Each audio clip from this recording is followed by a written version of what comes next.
Well, I'll just move on. Hey, Lisa, how are you? Hello. Hey, girl. Janine, can you hear us okay? Chief's on his way in.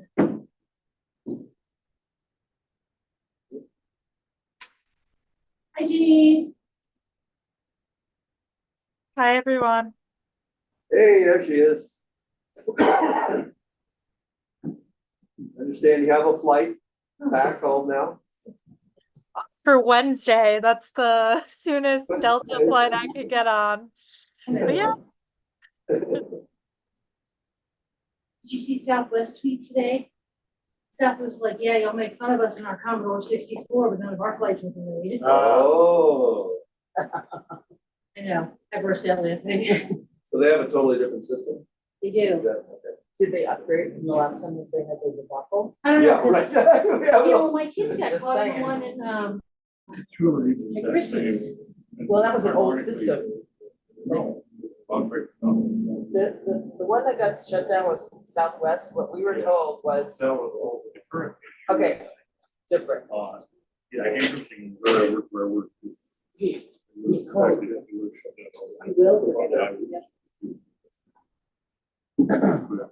This is what's so Commodore 64. It's like a 1980s. Sounds like a plane. Come on now, you know I am what it yanking is. your chain. Everybody in, well, maybe someone folks. I don't know, is it a computer? I'm pretending to be under 40.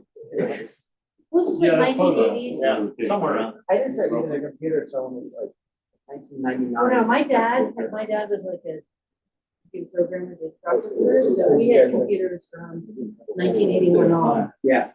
Remember the ones that never made it, like Wang? Wang computer, they were gonna be huge. And We had this game on the computer, because it was still the, the wet black computer with the white, and green. And it was a fireman game where people threw a baby out a window and you had to catch them in the bouncy that thing. could happen. People threw, this was in the game, it was all done like with the pixels. So you'd see people at the window and they would throw a baby out, and then as the game got progressively faster. The babies would fall out There faster. would be like 10 babies and you had to like catch all of them. Holy moly. If you think about the 80s though, the 80s was like, That's where we screw some of the games these that days. was like, really. that was like a certain kind of decade. That wasn't that day, but it was fun, it was good fun. Yeah. Dylan, no rush, just let me know when you're good. We're good? Okay.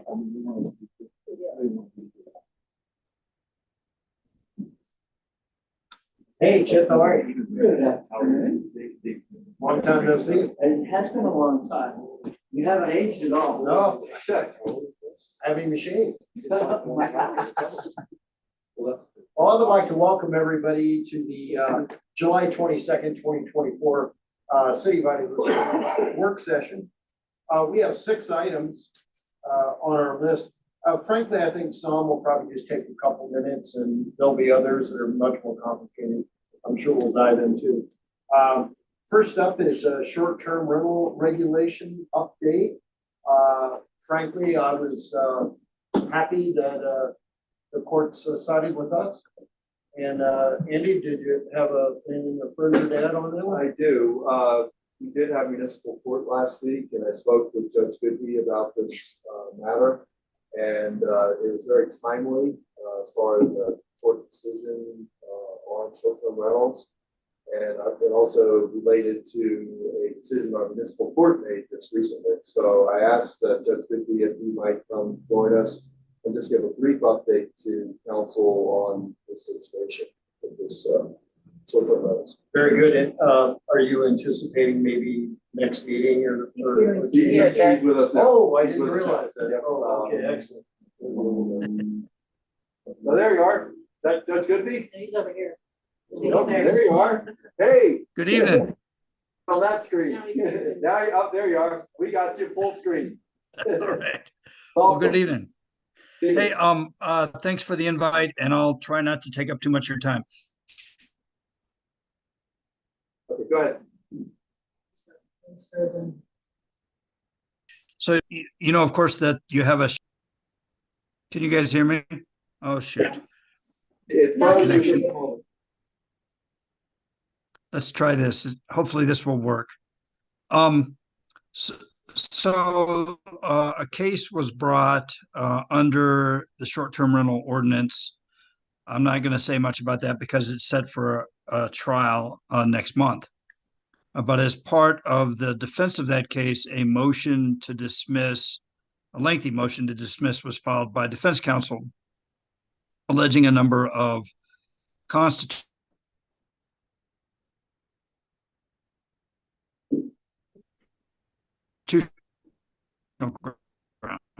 other constitutional arguments. Ultimately, matter was briefed. Parties were given opportunity to present evidence if they wish. In order, I think I sent Andy a copy. So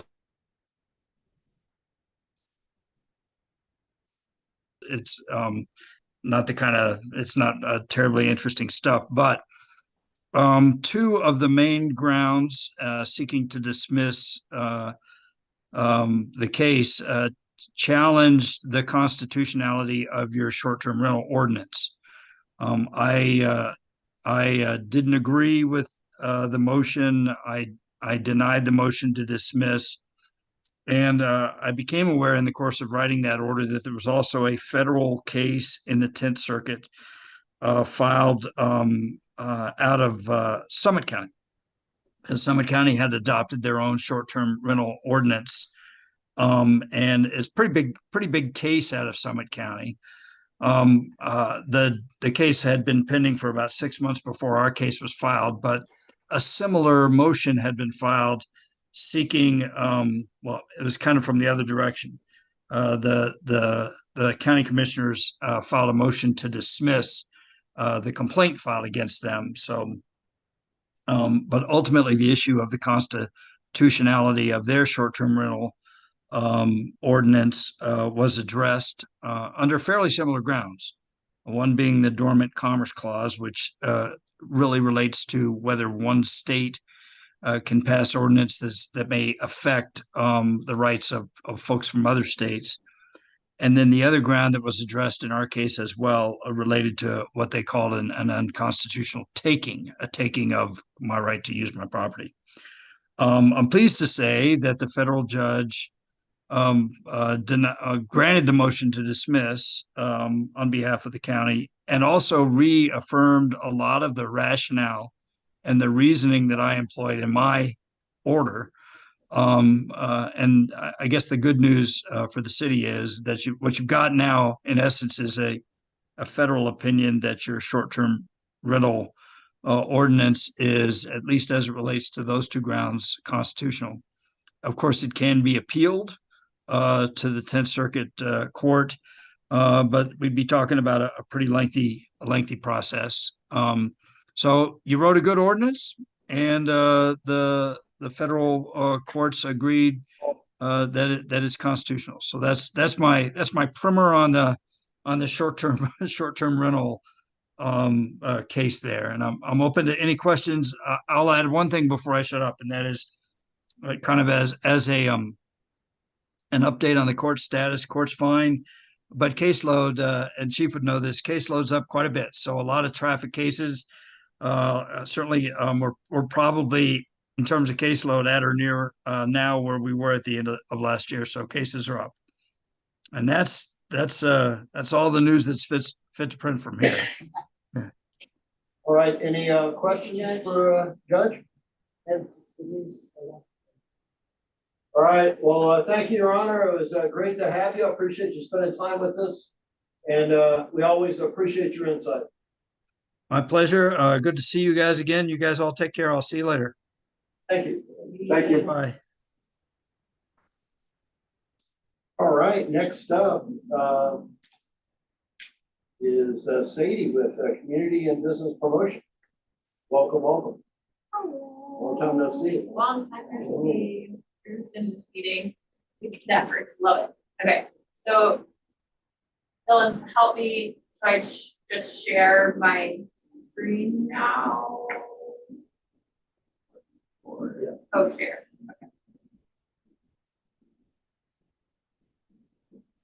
Okay.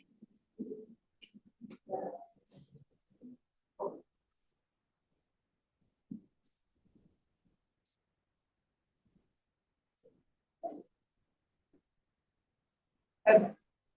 You guys see that? Yes, nice, okay. Good.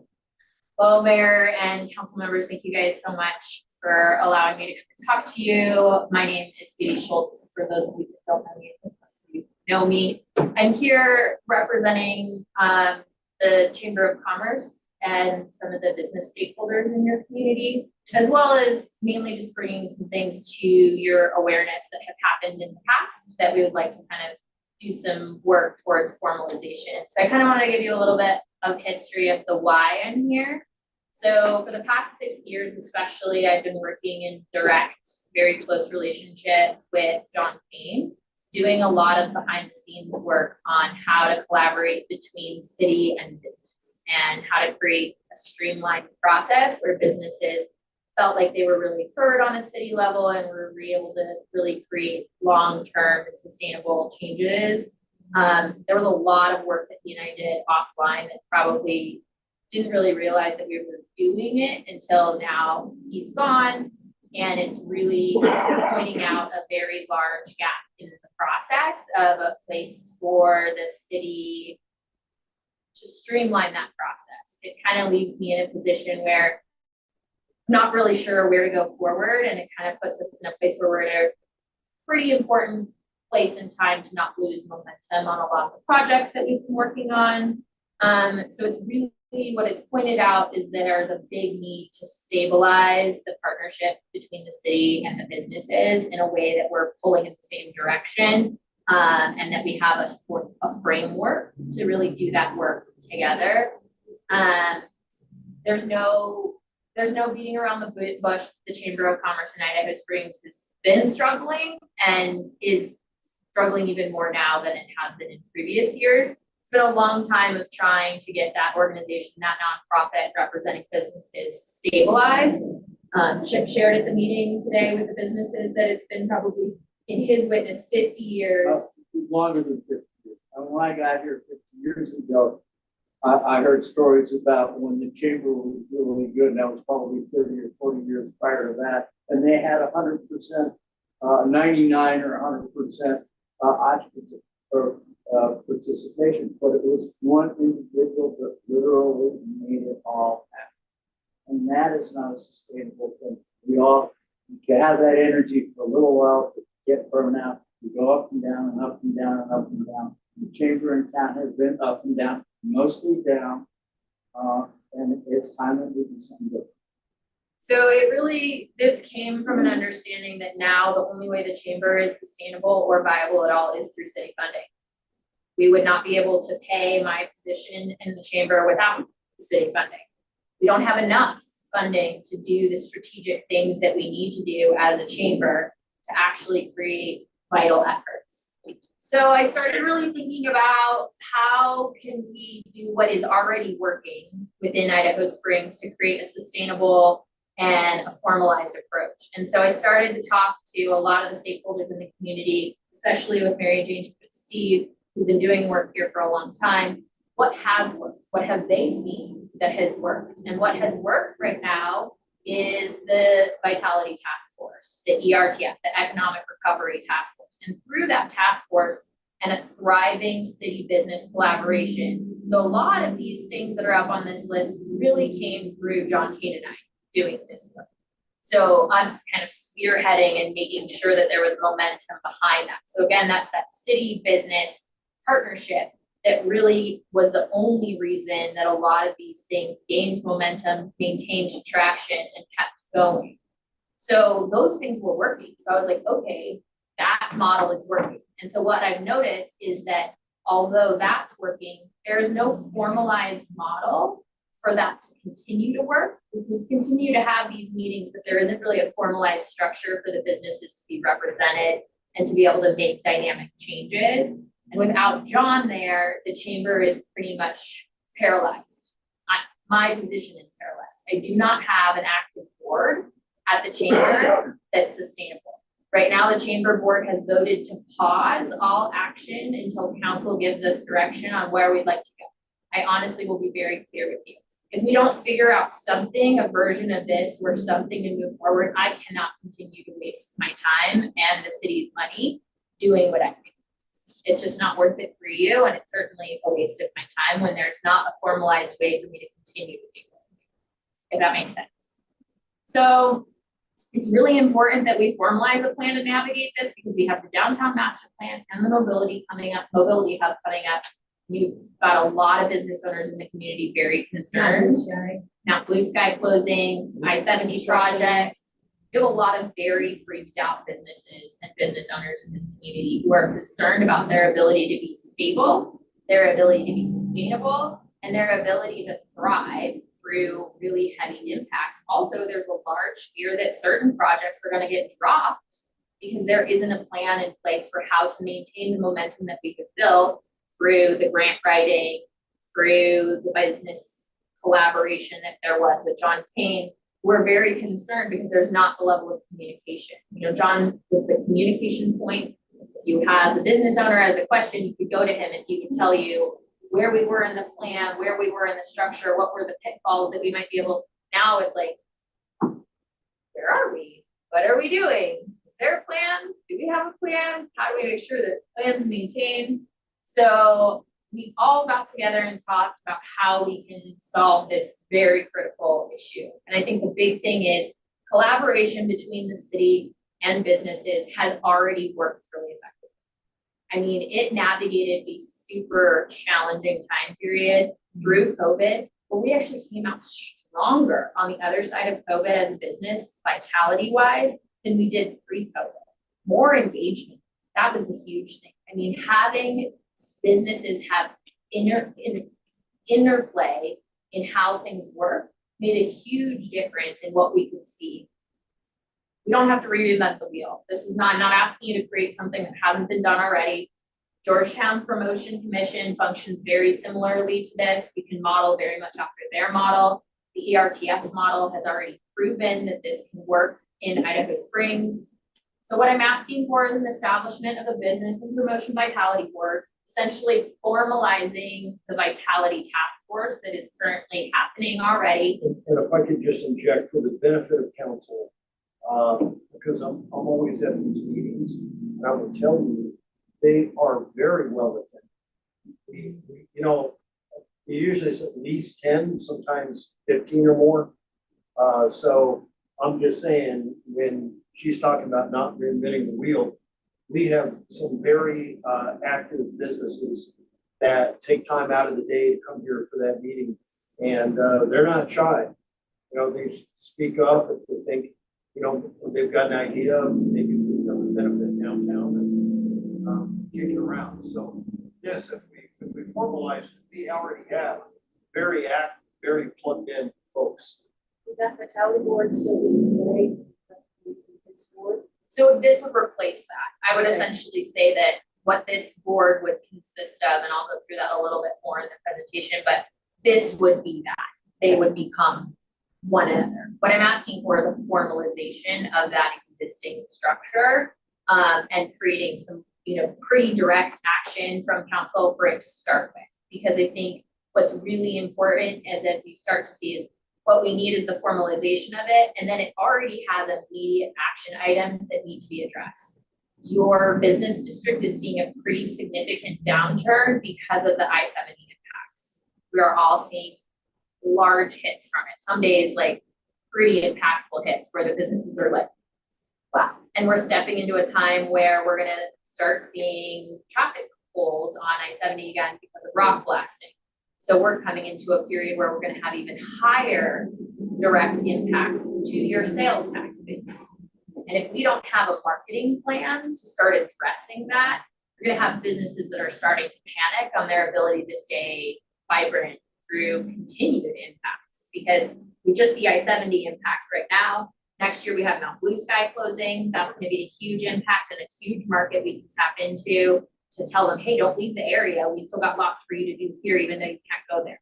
You know, and then we have downtown master plan and mobility hub, lots of planned impacts. Right now, from the business side, it doesn't feel like there's a plan. There doesn't feel like there's a way to protect our sales tax base to make sure that we don't go on the other side of all of these big, beautiful improvements and we have lost 30% of our businesses because we don't have a marketing plan in place. We don't have a marketing plan at all for the city of Idaho Springs, which is challenging from a business standpoint because we really need to know that we're working in collaboration with the city to market who we are, who we want to attract. We know that council doesn't want to ask, you don't want us asking more people to come on summer weekends. You want us to come on, focus our time on shoulder season events, focus our time on weekday traffic, focus our time on making sure that we're not heavily impacting our residents, making sure we can have a plan for when the Bob Cook Memorial thing happens, where a place that event organizer can be like, hey, no, you can't use our parking all day because it completely blocks us out for the entire weekend of sales. So having a place where we can engage with both marketing and then community engagement. Through the task force, we were able to hold some very impactful community engagement meetings. They were run by myself and John as a way, we had one at Bojo's and we had one on the East End at the Yards. And this was an excellent way for us to hear from not just the businesses in that community area, but also residents that were very concerned and wanted to hear about what was happening with their community. And this was a great way for the businesses and the leaders of the community to say, hey, this is what's happening. This is what's next. What are your concerns? How can we help? And we took, again, that spreadsheet we took probably has over 200 concerns on it that we can work to create structured plans to address. Now, are we going to be able to address every of them? No, but we were immediately able to take Conrad's and the Yard's concern about not having good identification on their crosswalks to bring that to your guys' attention so that you guys could order the flashing lights, and Public Works installed flashing lights on those crosswalks. That was a direct out of those community engagement sessions that the task force was holding. That was brought to that group. That was then brought to you. Immediate solution. So again, not recreating a wheel, asking for something. What has already worked, to repeat myself. The Economic Recovery Task Force, really, it was amazing. It was so collaborative. We were one of the only communities that did it. And there are now communities talking about how important it was that we did that and how impactful it was for our community. So many things came out of that task force, all of the Minor Street Market, all of CODA, so many different things, lots of activation plans, tons of things. Sorry, lost my train. Okay, so what am I asking basically? What I'm asking for is for you guys to formalize this business promotion committee and board. I'm not sure the city language committee board mission or board. Cool. One of those things, the correct word there.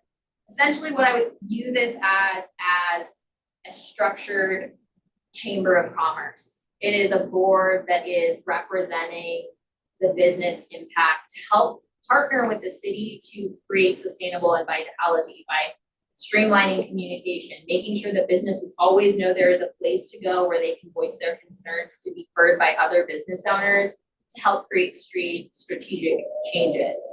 Really developing initiatives that are balanced and understanding that we make money off sales tax. We know that. We also know we have a resident base that can get pretty heavily impacted by our tourism. So how do we balance those things? Really having initiatives that are understanding of that. Really a place that can plan community events. This would be a board that can be responsible for planning and executing 4th of July, planning and executing other events that happen. Furling's Fest that Tommy offers through. This would be a great way that could happen on a larger scale. So also giving a great place for other nonprofits in the community to have a stabilized foundational place. As we might look at, there's some other nonprofits in the community that are currently struggling, that they might need to have a structured place that they can live. Key responsibilities would be collaboration with city leadership, especially going forward, focusing on the downtown master plan and the mobility hub, making sure that the concerns are being addressed and communicated through effective solutions. Marketing and promotion is really, really important, making sure we have a marketing plan. And then managing the community promotions budget effectively to maximize community benefits. John has managed that budget previously. We've gotten a lot of growth out of that budget, the flower program, a lot of the events that we've been able to do, really being able to manage that budget really effectively to increase sales tax revenue. And I saw your recommendation was for 50,000 more for the 2025 budget. Correct, yeah, my recommendation for 2025, I think just to kind of get an understanding and get it started, I am recommending a contracted position as a director. And I'm willing to take that on temporarily and then train, and hire someone else to take over that. This director position, this city paid director of business vitality and promotion, is a full-time job. It's really a full-time job, Jess in Georgetown. That was one of my questions, Sadie, so I've got a couple things. Yeah. What do you think, first of all, how many people are sitting on the chamber as we speak? Board, The board, yeah. active or on the board? Active is the only thing that really matters. Okay, two. Okay, that's not a lot. And of that two, like, that You're doesn't, one. no, that does not include, so that's two, which is not a quorum. Okay. I'm the director, so I legally, by the bylaws, I'm kind of in a place right now where my hands are legally Right, tied. you don't even have a form. So what do you think a good ratio of citizens to business to city Yeah. looks like? So 1 appointed city representative, 1 paid director, and 6 appointed members. And then again, same thing, these meetings open to the business community. The Vitality Task Force, again, we have time for, like today, we had 20 people, yeah, 20 people here. So getting 6. Right. That's pretty easy, I think. It might be easier. I always am Because we have reluctant a to like. lot of people attend that. And I mean, we've talked about this in the past, Chuck, but making part of what we do as a council, perhaps it is time to like take a little bit off the admin load and make 2 council chairs a part of that. Maybe they can zoom in, maybe they can be live, but that would be great, just as that mediation role. And then say, workload for the paid director. Tell me what you think. You said full-time, what is that, what are you really giving me in hours? Right, really, I'm probably thinking like 35 to 40 hours is probably about on average. And mainly you're looking at calendar management of an events calendar, managing and making sure events within the town. I would say probably in the summer, in your peak season, that person's gonna close around. Okay. Where in some of the off season, it may be a little bit less, and with these projects coming up, there's a lot there. Because really it's gonna be making sure the communication is consistent and factual. Because again, as you all know, Facebook is most people's place of information, and there's ridiculous amounts of rumors floating around about like what's happening. And So managing that would be. managing Okay. that would be a part of that. Managing a social media and marketing campaign would be a part of that at the direction of the board. Making sure that the community engagement is happening, helping the city manage the business list. I mean, right now, there's not even a city of Idaho Springs business listing. Like, you can't go to one centralized place and see all the businesses that are within Idaho Springs. Managing something like that on the new website, managing an events calendar that has all the events that are happening within Idaho Springs and or might impact Idaho Springs. I think many people would have liked to know that every single parking space on Saturday morning at 8 a.m. was going to be blocked off, not blocked, taken by people, just, hey, don't forget, you guys have great communication systems that you guys have invested money in. There's ways to communicate with your business community in a really effective way. So they're like, hey, don't forget to sign up for the I-70 text alerts. This person would be that communication. So if you look at what Jess does in Georgetown, she's the director of business promotions in Georgetown. She does all the flyer creation. She does graphic design. I think this would be a great idea if we could get, it's on paper, a description of what Jess Her job does. description, Because yeah. that would make what we need here a little cleaner. Yeah, I can easier easily to access that. put it out to the community. Person, I imagine, will also have to organize some other resources like getting barricades out, getting the stage rented out. Yeah, this They would person, also play a hand in like 4th of July events. We're up for a new contract with the fireworks, or some suggested maybe a drone show like some of the others. Yeah, so I think this would be a really great position to be able to coordinate with city administrative staff to make sure because I wonder like all the special event applications would not be significantly easier if they were all filled out properly and vetted and nice so that like, hey, you're gonna come to an event, you have an event in Idaho Springs, come to this board, talk to them, make sure we're in alignment and the event is gonna work. And then we can make sure that the admin time Wonder has to spend on special event applications is significantly less because all the things she has to go tracing is already done. Again, one place, standard meeting, people know this is where you go, has the answers, and that person would be able to help streamline that process. And again, like Paul says, all the little details that you forget when the city is running and hosting events. Creating checklists is the easiest thing that we could possibly do to streamline that process for everybody. Exactly. So this would be a way to really do that. And again, really focusing on developing marketing strategies. So it's really important. Right now, we don't have a citywide marketing strategy program, and especially with the anticipated impacts that we have, it's really good idea for us to invest in this. It can have a significant impact and has in many other communities. Durango has done marketing campaigns like this. I mean, many places, you've seen their ads on TV, visit Vail, visit Estes Park. It doesn't have to be so strategic that way. It can be more story driven in a way that it seems more natural instead of so like, hey, we're putting up a video ad about, visiting Idaho Springs. Be more like featurettes on stories within our town to create an impact. The mayor started developing this relationship with 9 News, and they have come to us with a proposal on a action plan. A couple of things to note is that this is talking about a September, October, November marketing plan that can be made for any quarter. This is just an example of something immediate, but it could be formalized to be on any quarter. This board can help manage and make sure that this is structured and set up for the most impact. Steve has worked with a similar company that does this on 7. And it seems to really make a difference. You really get a lot of clear information. More than anything, you get tons of information on who's our target customer. Who are the people that are visiting Idaho Springs? Where do they come from? Why are they here? What are they doing here? There's so much information. Who clicks on information about Idaho Springs? Who are they? So, Cindy, right now, the city's in the process of having job descriptions laid down for us, which I think will help what you're looking for, what you are essentially looking for. And I actually am kind of shocked that we didn't have somebody in charge of marketing that was one solid front.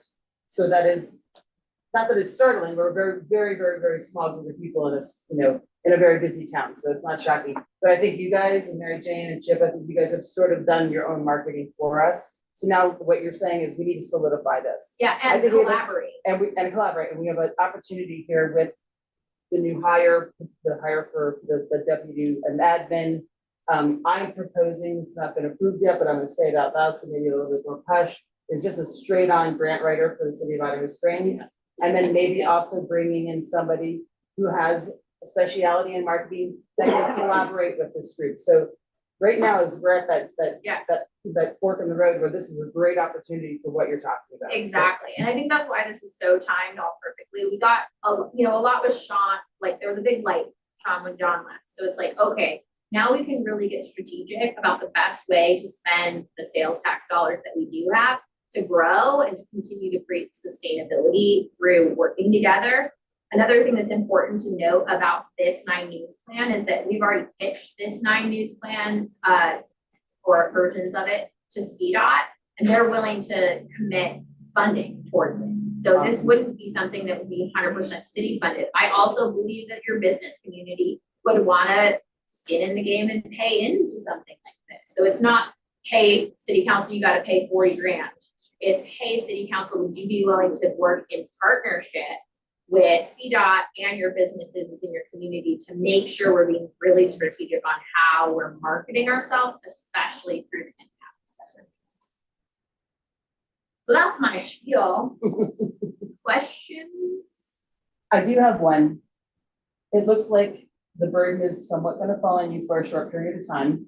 You do not, by any stretch of the imagination, have to give us a figure right now, but I do think it's something that you should strongly consider. I would say that I don't believe that anybody should work as hard as you guys have for free.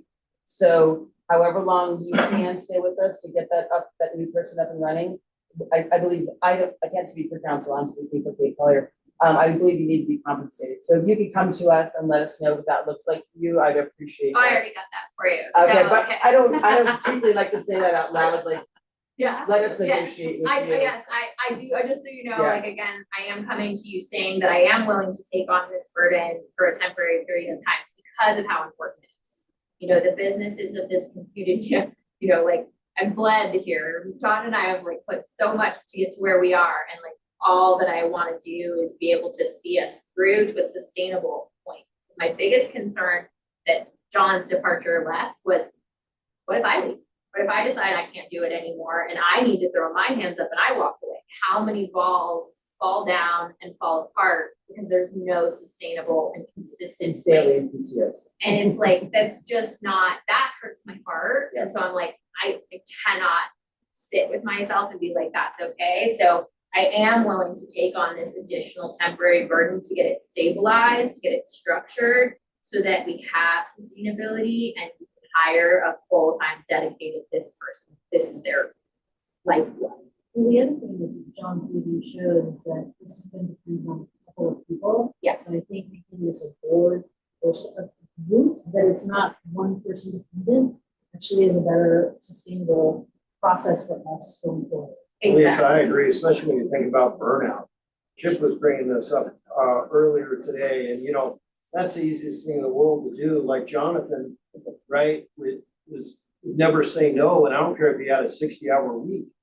He would still try to take on these endeavors, you know? Not to And say, it really is just overloaded. But he also, brought us to a great place, and I would hate to see that momentum. My question for you is, would you consider, at this board, I saw you mentioned quarterly meetings, but the mentality task board has been meeting every week. So So you continue that? the quarterly meetings, I think, are for community engagement. I think we Okay. should be having quarterly community engagement meetings. I think one thing that as businesses we have all noticed is that sometimes the city can get, you guys are doing a lot, so you just get focused, and sometimes what comes out, what we're knowing is happening isn't translated because we don't get on and watch city council meetings every Monday. You know, we don't get in and read the packet, you know, just because we are all so busy. But those community engagement meetings, like, we can make them fun, they work. That was one of the most well-attended community Well, engagement yeah, meetings. you're thinking like the one we had at that house. Yeah, and the one at Bojo's. That Yeah. was really. I agree. And again, this was a way where people who don't feel comfortable coming in these four walls just because they feel like it's government and they don't feel like it's a safe place for to be heard, they'll come to those meetings and be heard. So we want to make sure those people have a place to be heard, especially about these big impacts. So those, I would say, should be quarterly. I think this board should continue to meet bi-weekly, if not weekly. Well, I will agree with you, I'm very concerned, I'm very concerned the company side is going to shut down because what the visitor center provides, how many visitors come through there just from out Blue Sky, we're not gonna have that, and we haven't done anything, and like for a shuttle, or an alternate, that makes me really anxious from the sales task. So, Exactly. And right now, like, that is a beautiful place that we know that's gonna happen next year. So it's a great way to directly target. What's beautiful about these marketing campaigns is we can literally be like targeting people that will visit Mount Blue Sky, and it will find out through their algorithm exactly how to make sure that that ad gets right in front of those people that says, hey, did you know we have this mountain bike park that's right here? Hey, did you know you can go up St. Mary's right here? Hey, did you know you can go to Gwinnett, you know, wherever we decide that's within our right little area? Hey, go there, still come here. You know, just because Mount Blue Sky is closed, targeting their marketing is huge. But again, you guys don't have, from the city's perspective, there's not a way to build that. makes me sad too that when you say the chamber isn't working, but that's something that I heard from a lot of business owners, like they've been on the chamber did not, it just wasn't functioning to go with it. So to me, even though it's been around for a long time, I think it's time to look at something different. Yeah. It goes and, it comes and goes. And I'm thinking that, Katie's got a really good proposal here. She's willing to do an awful lot, she already has, but she needs some more help to do it too. And I think that's something that's really important, is that you have somebody that's on staff with the city that Sadie can integrate with very closely. For council, this goes to that idea that we were talking about, what will it take to replace everything with history? Talked about a grant writer, but this will also be a marketing person, which allows for somebody to do deputy city admin, and maybe not take on like so many hats. We talked about 3 people. Here's the deal, I think John was unfortunately doing at least 3 jobs. And like Chuck said, I mean, I love this about him, but I was talking to Lisa earlier, it's a good and a bad thing. When you say yes all the time, you kind of get to that stretching point where, the bounce back is never good, so. 100%, and I just think it's real timely that we're about ready to do, like administration, evaluation, thanks to, Lorraine's assistance. But, for me, it really jumped out that Netherland, that's about a quarter smaller, had 11 admin. It's just, I'm just saying, maybe it'd be fine.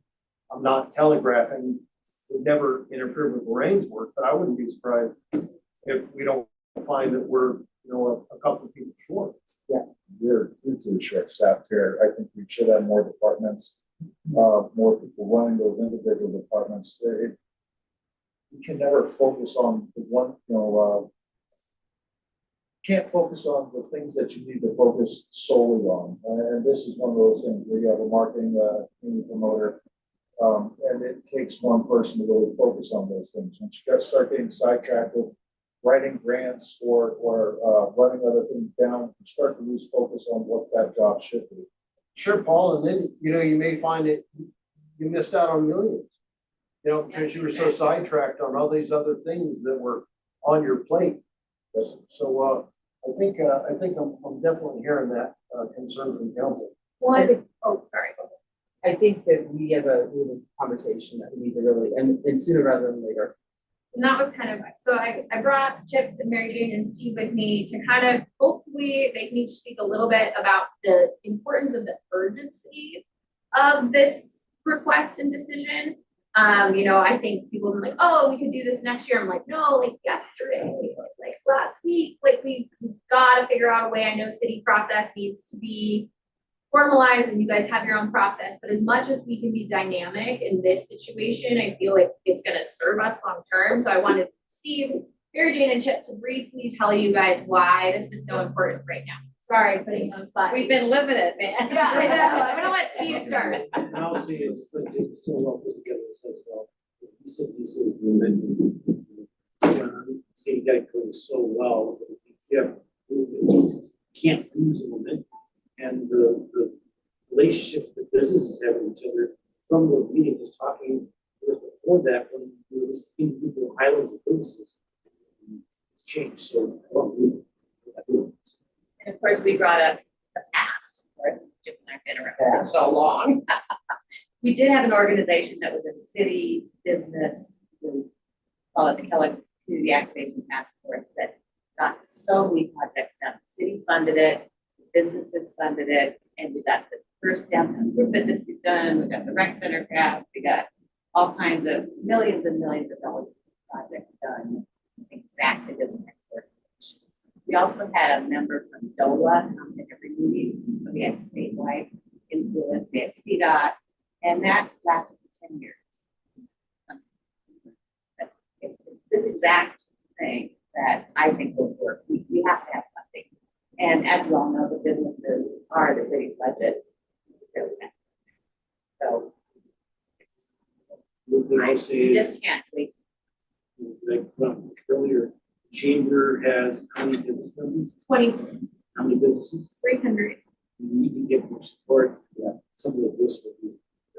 Well, and one thing that was brought up at the task force force today was that, you know, someone brought up, well, how can you reach those 300 businesses? Well, if you're a formalized board of the city, we can access direct mailing. We can get a direct line to every business because every business renews their business license once a year. An e-newsletter. Yeah, there's a way to get to each. Which you guys can't do as a chamber. No, right we now. can't because we are a member organization. Right. They have to opt in to be a member. So we're dismissing our chamber. We're putting that away. What I would recommend we do, because I would recommend putting it essentially like on a shelf, a nice little chamber shelf where when we need a nonprofit for events, when we need a nonprofit to do certain things, we have it there available to be used. Okay. But I don't feel like it needs to be a manned thing. I think it needs to be a method of use, you know? I A don't know, for whatever tool in our reason, some toolkit. places they work well and some places they just don't. This It doesn't, hasn't, you know. so- not for a long time. But Sadie, at least I can say, because I know we've got a pretty long work session. Sooner rather than later, as far as I'm concerned, like I can check all my vote on that. I feel the same way. I'd like to take the temperature of council, Lisa. Absolutely, like, this is a lot of stuff that's been making me very nervous. So I'd like to address it. All right. Also, well, I'll come around again for the next question. Jeremy, what are your thoughts on this?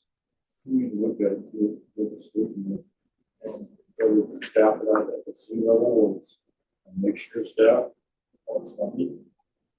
It's definitely probably will be a double conversation to figure out how that's working. And Andy, I just want to ask, Lorraine was going to start that in the next, pretty soon, a couple of weeks or something. She's still underway. She's Oh, it's having, underway. Interviews with staff on Wednesday. Okay, excellent. All right, that's going to help tremendously. Great. Scott? Yes, sure.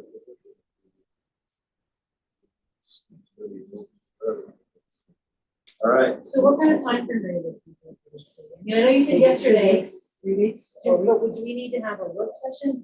special. Well, and that's, I guess, that's where we wanna make sure there's like pressure to say like, as much as we can, figure out a way to expedite this process to at least, if it is something that council is committed to saying, yes, we wanna figure out how to make it work, like, let's expedite that, because we do have, as you guys know, some pretty tight timelines on projects, and I also think we're at a very strategic time. We need to have the community engagement session sooner rather than later, so we could just do it. I could Just do it. Just do it. I could be very easily persuaded to have a special work session next Monday night, if that's what we need to do to get this done.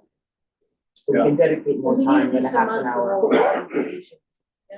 Mhm. 14 days and 14 days, like, this would be the ordinance if it were the board. So it's 14. There's other first and things that second go on. reading, yeah. But can't you interim just? Well, we offer know, interim we solution can while you're- put, I mean, I think here at the session, we can put Sadie in charge, but we don't have a financial contract with her at this point. Well, actually, Sadie, it's 900 a month right now. Remember, she volunteered ridiculous amounts of time. And, We started paying last year. I would say, you know, she's, She makes- I don't, She makes more than she's council. not adequate compensated now. And, you know, the issue too, is she has 2 of her own businesses. Right. To run. I am really thankful that she's willing to stay on and help with a new person. And I don't blame her if she doesn't want to, you know, Yeah. still be talking about this 4 months. from Right, Well, I can't, I'll make it clear, and I made it clear in the task force for the meeting today, and I made it clear to Andy and the mayor multiple times. I will not be this person in 4 months if we're just talking. Yeah. So I can't I get it. anymore. Nobody. So our clock is ticking Yes, fast. yeah, so if we could find a way to like, and financial compensation wise, I think right now, just to be clear, like, you're already paying my salary, the 900 a month, because you paid the chamber $10,000. That $10,000 pays me $900. Yeah. not very much. Yeah, so I mean, For now. that's currently For now. just like, so currently right now, the chamber gets $10,000 from the city. That money almost covers me being paid $900 a month for this. You mentioned the grant writer, isn't the grant writing due for the Blue Center? Is that the $1 million grant? Some of the grants, we have some timeline due dates coming up soon for mobility for the RISE grant. Raise. Raise What is that deadline? Well, we've got several. Yeah, things. August, there's one in We've got August. the pedestrian bridge, just west of exit 240, that's the Reconnected Communities Grant. We've already started on that, and that's due end of September. We're working with HDR engineering on that. So that's underway, and then the Raise Capital Grant, that's due end of February. But that is a major application. That's the 25 million. And we did get the $1 million grant for the construction. Yeah. We just found out Friday. Next steps to move this along, I would be for a work session on Monday to hammer this out. Eddie, is that something that we could do? All right. So I will say, I personally cannot be here on Monday in person. I could zoom in for you guys if you need me at that. But I'll be in. As much as we appreciate you being there, I think that your plan here is very well laid out. I think we'll be able to. And again, I can send an email to just say this is like financially what has been happening and probably like what I would say would be like equitable. So I'll send that out, get that to Andy. You can actually send it to all of us directly. Okay. Yeah. All right. We just can't do that to each other, And so. we still end up with like 2 weeks off because we're not gonna have another, Meeting for a while. yeah, it's gonna be a while for the meeting, so it probably would be a good, timing wise to have this special I would session like and to just get this moving focus forward. on this one item. Before Monday? No, before we take time off. Oh, no, absolutely, yeah. All right, thank Thanks, you. Sadie, for holding it together for me right now. Yes. Appreciate it, guys, thank you. We're still here. Chad Holmes, thank you so much for your patience. Please come on up.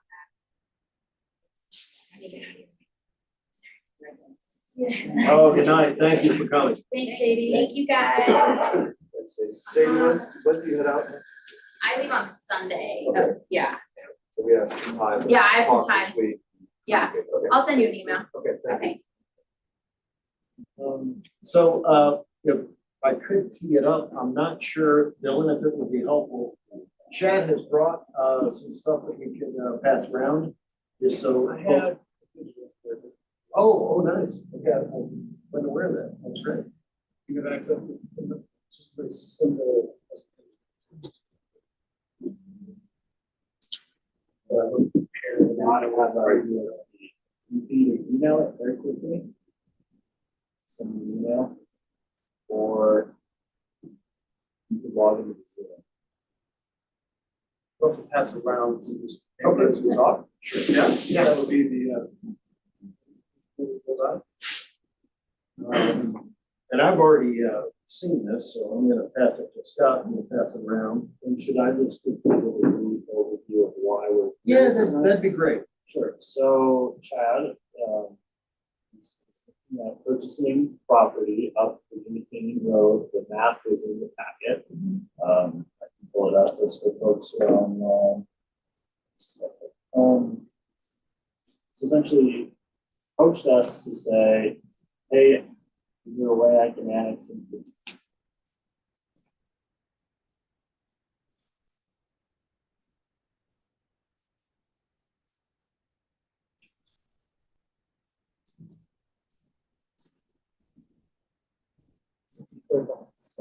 So,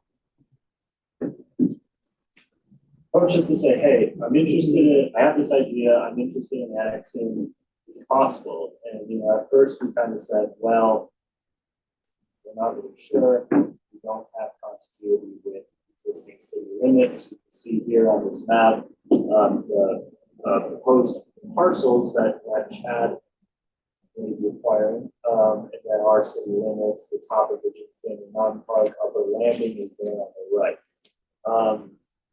Now, the reason I thought that this would be good for a work session is because there is a process by which we can do it via flagpole annexation, as they call it. this is similar to what was done with Blackstone Rivers. Right, Blackstone River Ranch and the water plant up, or the, yes, water facility up 103. Essentially, that used a water line. Because the city owned the water line to the water plant, we were able to annex the water plant, then we were able to annex Blackstone Rivers Ranch in 2020. So in this case, we don't have water lines, we don't have sewer lines, we don't have things like that, but what does exist in the area is two roads, Two Brothers Road, Pigeon King Road. And if we were to take over process, just to simplify it, there's a huge process annexation to things like that, but essentially, if we were to take over maintenance and take over control of one of those roads or both of those roads, then using that as the pole to the flagpole, we would be able to then annex this parcel, but then additionally, any other parcel along that flagpole that was able to have 1/6 contiguity. And the reason I say it's good for work session is there's cost associated with taking over maintenance of the road and taking over control, maintenance, responsibilities for that. How far up would that have to go? Well, so from like, let's say, just for the sake of, so at this point, that first curve where Two Brothers Road comes to the Virginia Canyon at the south end to the top of Two Brothers Road, let's just say we said we're gonna just maintain all Two Brothers Road, that's somewhere between 2 and 4 miles, I think. Would you maintain it as dirt roads? Well, that is open to a lot of questions. Ideally, no, ideally, it would be nice to have them paved, and especially if he's talking about developments up there. Having a better maintainable road as a paved road would be Yeah. a lot better. And at this point, we're not sort of at a state, that would require annexation agreements and kind of working a bit with the county to say, hey, we're doing this over, what are the concerns, things like that. But on a very basic level, if we said, hey, we're not willing to do this all with the flagpole, then any annexation in the area that doesn't have the continuity could. So that's me kind of teeing it up, asking for that direction, and then maybe we pass it over to Chad briefly just to give an idea. Chad, how many units are you going up there with? Well, we're looking at putting 20 first campus. And is this the property? This one, this area here? That's a small portion, correct? Yeah, I just specified that the other day. The density on it is actually about 10%. The whole thing, we are in heat building soil, so really minimal impact to the landscape. The whole guest experience being centered on nature and maintaining the beauty of the place is very cool to.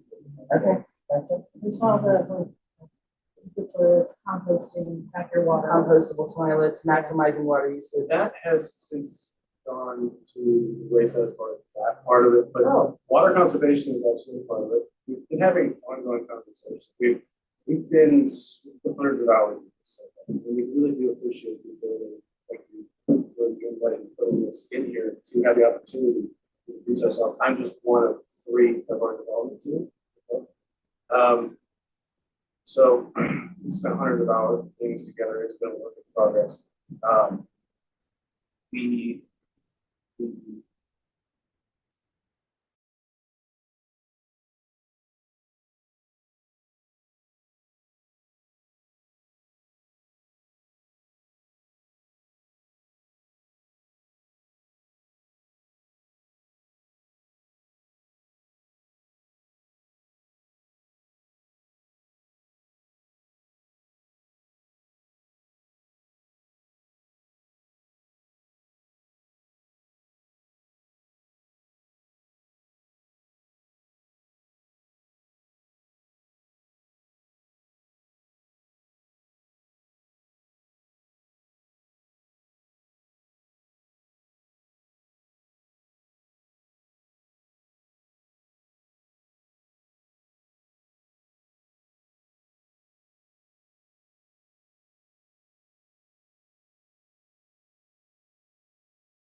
And what are the costs incurred? What's the impact on the current staff, future staff?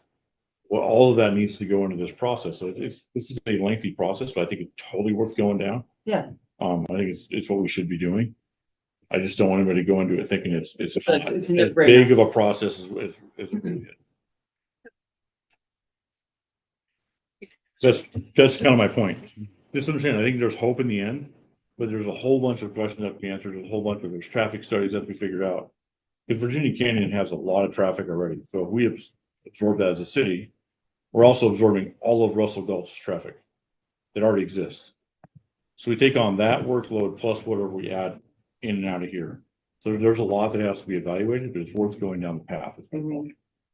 I just think, I just want to understand there's a whole bunch of steps and things that have to be considered about this beyond just the flagpole annexation itself.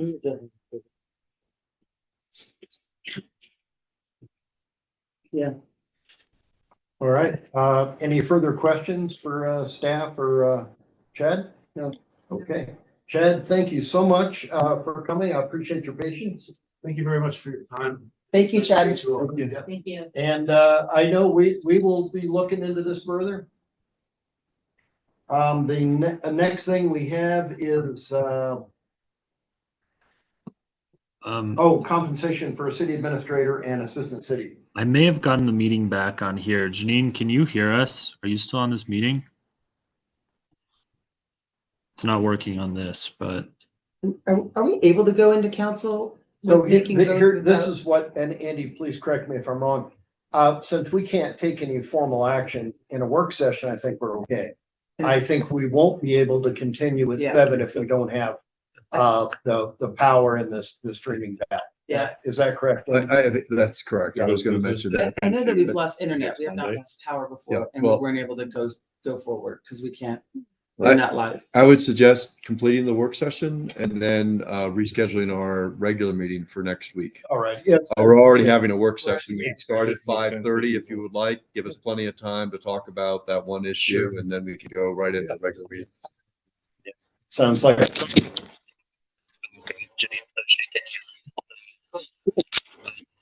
stream through this, but As long as you can hear us. The council member. Well, we don't have to vote or anything. Right. We're still good. if that means we could figure out a way to still have the regular meeting, I guess is what I. I don't think we can have a regular meeting without having county. No, we're not live. We're not. We're not stream. technically live. We got the Zoom meeting going, but I'm not sure we have the live. That's true. People, there's nobody in town live right now, so. It'd probably be in our best interest, I mean, what it's like to postpone for the weekend and make sure the live session is viewed by as many people wish to. Wonder, do you see any logistical problems I'm missing with postponing the meeting, the regular meeting by 1 week, just for anything you can think of? Operationally? We've got bills to pay, but,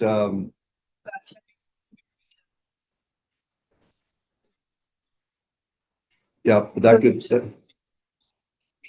Right. But that's not necessarily true either. Chuck could do a call where he can get a vote from individuals.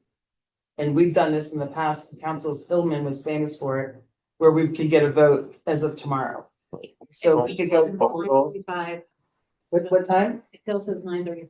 Yeah, it's just a matter of is there anything pressing? Yeah, on I the don't agenda think there that- is. There is. I think what we do in December is we go ahead and pay accounts payable and then we put that to get, since we don't have a meeting, that second meeting in December, and that works. We'll go ahead and get the bills paid and we'll have council approve it retroactively. We don't do that very often, but I think in this case, we should do that. I've done it in other boards where we've got through accounts payable by a month.